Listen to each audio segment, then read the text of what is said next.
कहानी की शुरुआत होती है साउथ कोरिया से, जब एक गहरी रहस्यमयी आवाज सुनाई देती है। सोयन कॉरपोरेशन, साउथ कोरिया की सबसे बड़ी, सबसे ताकतवर कंपनी, जिसका सालाना कारोबार है $227 अरब और मुनाफा सिर्फ $22.7 अरब। Automotive, shipping, telecom, heavy industries, chemicals, fashion, food, ऐसा कोई सेक्टर नहीं जहां सुनियांग का दबदबा ना हो। सीधी सी बात है, साउथ कोरिया की हर बड़ी इंडस्ट्री पर सुनियांग का राज है।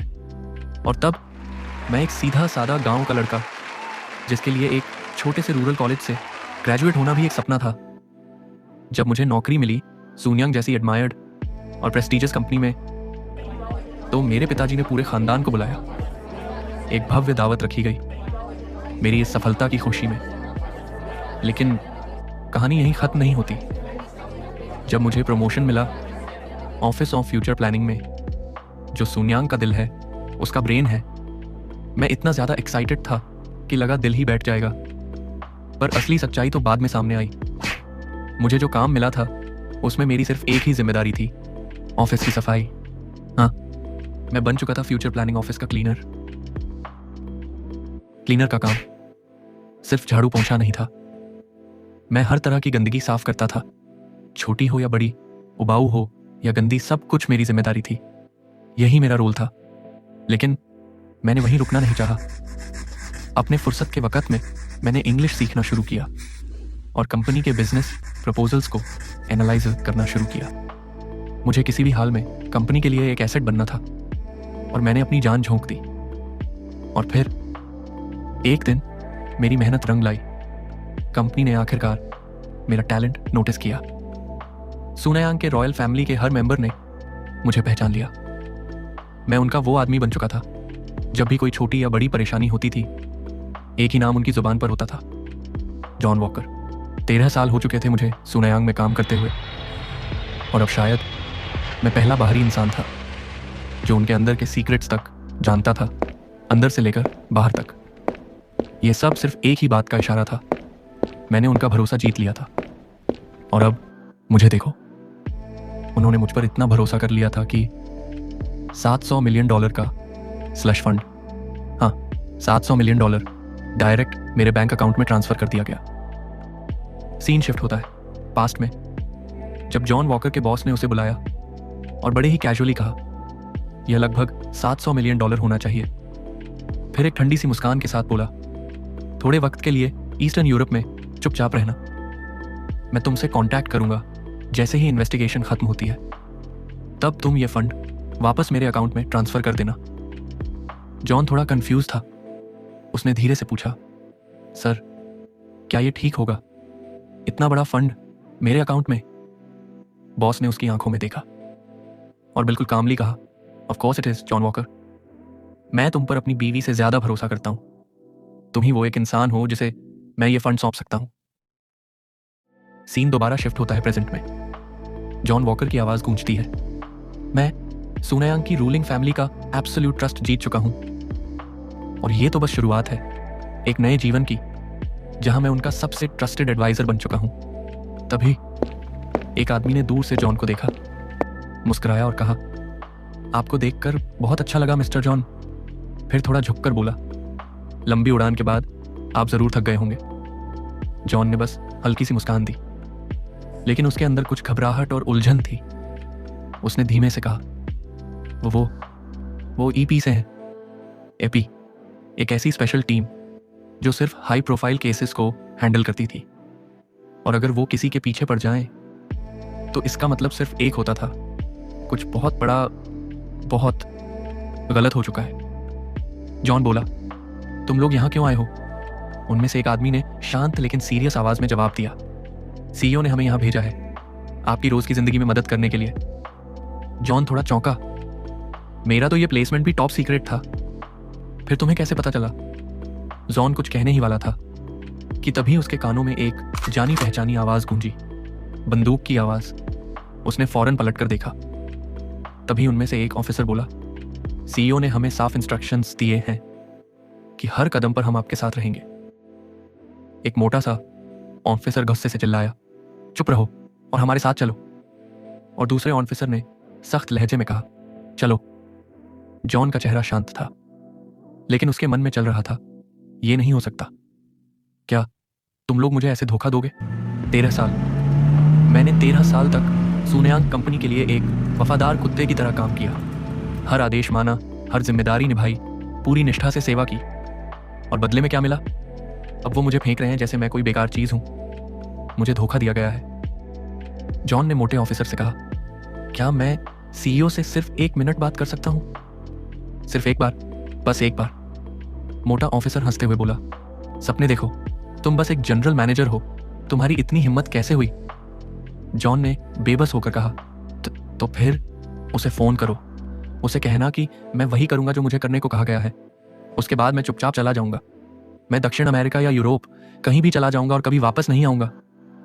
तभी एक मजबूत और ताकतवर ऑफिसर गुस्से से दहाड़ा, मिस्टर जॉन, बकवास बंद करो, वरना तुम्हारे माँ बाप और पत्नी भी वही अंजाम भुगतेंगे जो तुम्हारा होने वाला है। जॉन घबरा गया। मेरे माँ बाप? यह सुनकर मोटा ऑफिसर शांत लहजे में बोला, उनके लिए फिक्र मत करो।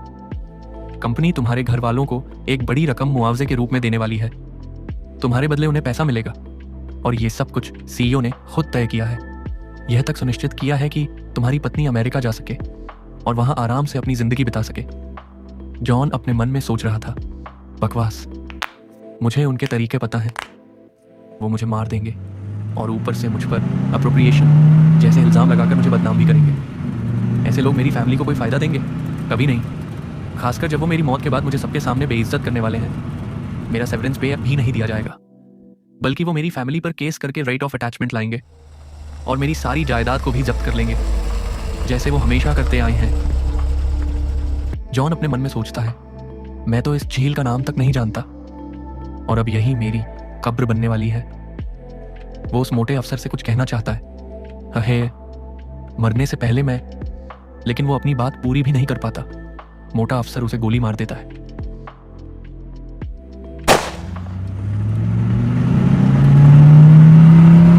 जॉन एक झटके में अपनी आंखें खोलता है। उसके चेहरे पर हैरानी है और जिस्म अब एक 10 साल के बच्चे का है। वो कहता है, हे भगवान, फिर वही सपना। 3 महीने हो चुके हैं इस जिस्म में जागे हुए, फिर भी मेरा गुजरा हुआ वक्त मेरा पीछा नहीं छोड़ता। जिस बच्चे के शरीर में जॉन ने आंखें खोली हैं, उसका नाम है दोजून। खूबसूरत औरत ने दोजून से पूछा, क्या हुआ दोजून, तुम ठीक तो हो? दोजून बोलता है, ये मेरी माँ है, एक राइजिंग एक्ट्रेस जो सिर्फ एक मूवी से सुपरस्टार बन गई थी, लेकिन उन्होंने जल्दी ही एक्टिंग छोड़ दी क्योंकि उन्होंने मेरे पापा से शादी करने का फैसला किया, जो उनके लिए एक पागल फैन थे। तभी एक छोटा लड़का बोलता है, तू तो मुर्गे की तरह फड़फड़ा रहा था भाई, मेरा मतलब है बड़े भैया। माँ फिर से पूछती है, दोजून, क्या तुमने कोई बुरा सपना देखा था? तुम्हारा चेहरा तो बिल्कुल सफेद पड़ गया है। दोजून जवाब देता है, नहीं, मैं सच में ठीक हूं, मेरे लिए फिक्र मत करो। उसकी माँ मुस्कुराते हुए कहती है, अगर तुम कह रहे हो तो ठीक है दोजून, लेकिन मम्मी को थोड़ा टेंशन हो रहा है क्योंकि तुम अचानक इतने मैच्योर कैसे बन गए?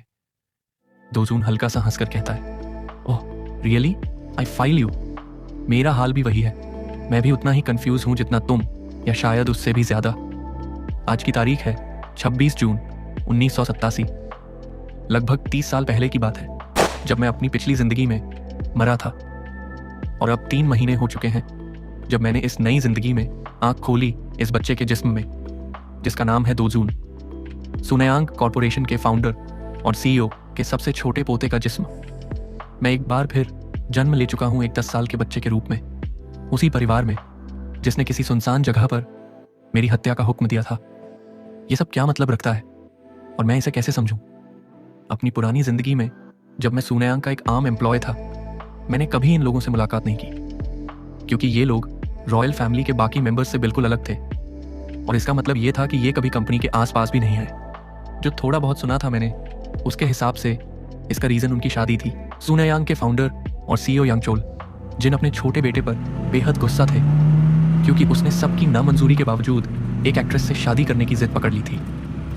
परिवार ने यह शादी मजबूरी में मंजूर की, सिर्फ इसलिए क्योंकि वो एक्ट्रेस मेरे बड़े भाई के साथ प्रेग्नेंट थी। और उस दिन के बाद से उन दोनों को सूनयांग के बिजनेस से पूरी तरह अलग कर दिया गया। लेकिन मुझे उन दोनों के लिए एक अलग ही तरह की इज्जत महसूस होती थी। जब बाकी सारे भाई बहन एक दूसरे के खिलाफ गंदे चालें चल रहे थे, सिर्फ इसीलिए ताकि कॉन्ग्लोमरेट का बड़ा हिस्सा मिल जाए, मेरे अब के माँ बाप इन दोनों ने उस घिनौने खेल से अलग होकर अपनी जिंदगी में सच्चा सुकून ढूंढा, खुद की खुशी चुनी एक दूसरे के साथ। दोजुन अपने मन में सोचता है, मैंने हमेशा उन दोनों के लिए बहुत इज्जत महसूस की और अब मैं उनका छोटा बेटा हूं। क्या अजीब किस्मत का खेल है ये। वाओ, मैंने कभी सोचा भी नहीं था कि मैं यहां दोबारा लौटूंगा।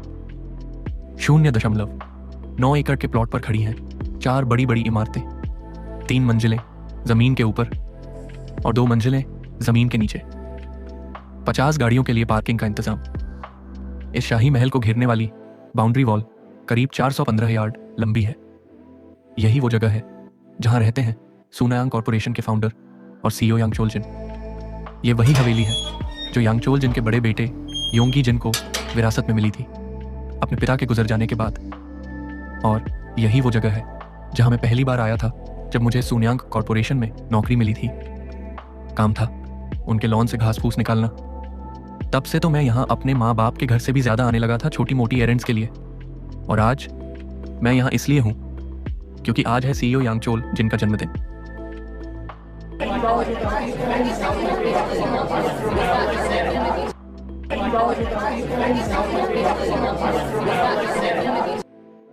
दोजुन अपने मन में सोचता है, मुझे पता था ये नफरत भरी नजरें मेरे माँ बाप को तो हेलो तक नहीं कहा है ना, तो हम आ ही गए हैं। सीन शिफ्ट होता है एक शाही हवेली के अंदर। कैमरा धीरे धीरे अंदर की चमक दमक दिखाता है। ये हैं दोजुन के अंकल्स और उनकी बीवियां, ऑन्टियां और उनके हस्बैंड्स, सब के सब लालच और हवस से भरे हुए, जिनकी निगाहें सिर्फ एक चीज पर टिकी हैं, सूनयांग कॉरपोरेशन की विरासत। वो विरासत जो उन्हें अपने बाप की मौत के बाद चाहिए। तभी भीड़ में से एक लड़की तीखी आवाज में कहती है, इतनी देर से क्यों आए हो? ये मत कहना कि तुम अब भी खुद को कोई सेलिब्रिटी समझते हो। क्या हो तुम? कोई सुपरस्टार हो जो सबको इंतजार करवाते हो और सबसे आखिरी में तशरीफ लाते हो? दोजुन अपने मन में सोचता है, ये कौन सी औरत है, कहीं देखी हुई लगती है।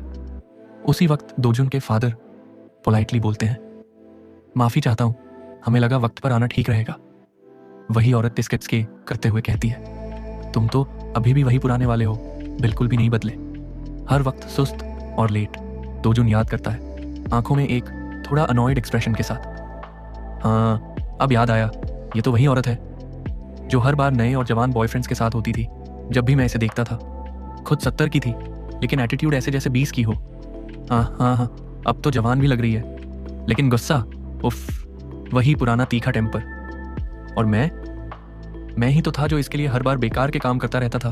कितना गिर गया था मैं उस वक्त। वो औरत दोजुन की तरफ घूरती है और बोलती है, तुम अभी हंसे क्या?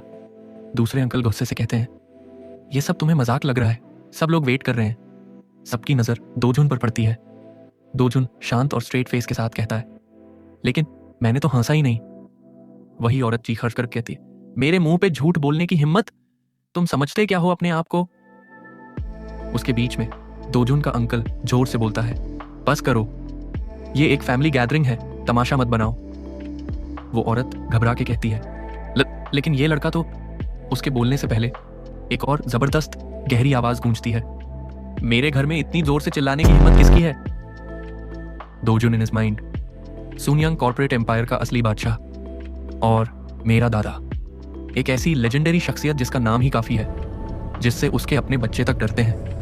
मगर सच्चाई ये है, वो उस आदमी से नहीं डरते हैं उसकी दौलत से, उसकी ताकत से। उन्हें डर है अगर वो विरासत का हिस्सा नहीं बन पाए तो उनके बाकी भाई बहन सब कुछ छीन लेंगे। उन्हें डर है अपनी रॉयल पोजीशन खो देने का। वो अपने बाप से नहीं डरते हैं उस कुर्सी से जो वो संभाले बैठा है।